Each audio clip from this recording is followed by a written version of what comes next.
어이없는 상황이다. 놀라울 뿐이다. 남부지법 가처분 재판을 보고 나온 탄식이다. 절차는 잘 지켰는데 비상 상황이 아니란다. 비상 상황이냐 아니냐 판단은 정치 판단이다. 정당이 판단할 부분이다. 그래서 이런 분야는 사법이 스스로 그 판단을 자제하는 사법제재의 영역인 것이다. 그런데 그것을 법원이 판단해버렸다. 그리고는 비상상황 판단을 상임전국위원회가 판단하는 것도 부당하다고 한다. 그럼 당원 전부의 투표로 결정해야 하는가? 전 당원의 권한을 위임받은 상임전국위의 결정을 무력화하는 것, 즉 대의 민주주의를 부정하는 것이다. 어쩌랴?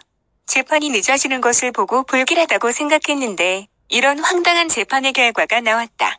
그런데 더 황당한 것은 황모 판사가 이 재판을 계속해서 붙잡고 있는 것이다. 가처분 재판은 항고하여 상급시민 고등법원의 판단을 다시 받기 위해서는 이의 신청 절차를 반드시 거치게 되어 있다. 한마디로 가처분 재판을 한 재판부에 다시금 판단을 받게 되어 있는 것이다. 통상의 경우 위급한 상황의 이의 신청은 빠르게 판단한 후 상급심 재판의 길을 열어준다.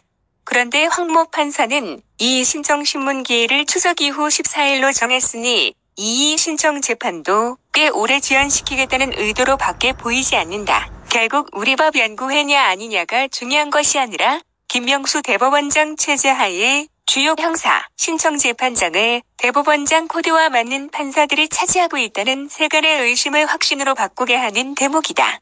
이제 우리 당은 사법의 정치화로 고약한 외통수에 걸렸다. 한마디로 황모 판사의 그림대로 디자인되게 되었다. 이준석 전 대표는 이 기회를 놓치지 않고 또 가처분 신청을 한다고 한다. 주호영 의원은 강제집행정지 신청을 한다고 하지만 같은 재판부가 판단을 하는 이상 의미가 없는 것으로 보인다. 우리 냉정을 찾아보자. 분명 비대위 구성까지 자연스럽지 않은 부분이 있지만 당이 왜 이 지경에 이르렀는가?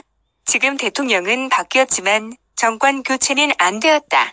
이번 재판으로 본 정치사법은 물론이고 민주당에 의한 의회장악, 민노총에 의해 좌지우지되는 일부 언론, 물러나지 않은 공공기관장들, 아직도 정권 교체는 안 된 이 상황에서 대통령을 중심으로 똘똘 뭉쳐도 어려운 상황에서 당내의 분란은 가중되고 있다. 민주당이든 빠르를 우리 당이 들었다고 빠르정당 운운하는 당대표의 기자회견을 들으면서 어느 당원이 그 당대표를 신뢰하겠는가. 양도고륙하면서 대통령을 폄훼하는 당대표와 어찌 마음을 열고 국가 현안을 논의하겠는가. 이미 파탄난 이 상황은 정리되어야 하는데 정수재판으로 인하여 비대위 구성은 물론 빠른 전당대회도 녹록지 않다. 결국 정치적 해결이 필요한데 그렇다면 모두들 내려놓고 멈추는 방법밖에 없을 것이다.